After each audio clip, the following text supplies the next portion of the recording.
we know that trauma is basically what happens when people are undergo, events that are beyond their coping skills and ability to deal with it on a daily basis. And this may manifest in fight, flight, freeze, numbing, the inability to have relationships, function in school, sleep at night, or just be healthy. And there's research now that's saying that trauma can actually be passed down from generation to generation and is genetic.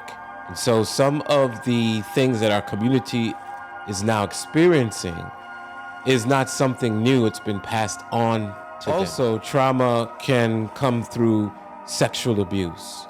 It can come through racial trauma. It can come through violence. And now there's an escalating amount of violence in our country, in our cities, and also in our homes. And the effect of such would cause our children to actually manifest the symptoms of trauma.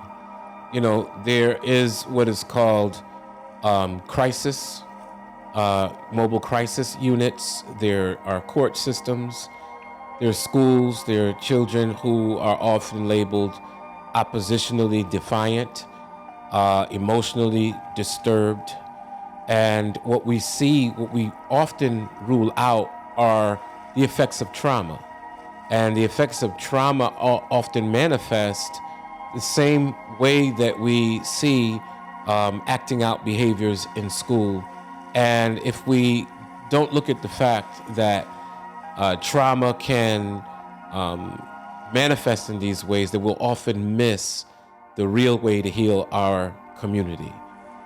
The other thing that I want to, stress is that they are now doing research on what is called epigenetics, and epigenetics shows that trauma actually wedges in the genes, and things such as the propensity to utilize alcohol, low levels of cortisol, which they have studied that when mothers are under a lot of stress, that their children also do not have the chemical makeup to deal with hardship and challenges. And so in our community, certainly what has happened to the adults has been passed on to the children. And so we're trying to address trauma in families so that the resilience from these treatments, the resilience from the trauma center can just make a better community. And that's what we intend to do.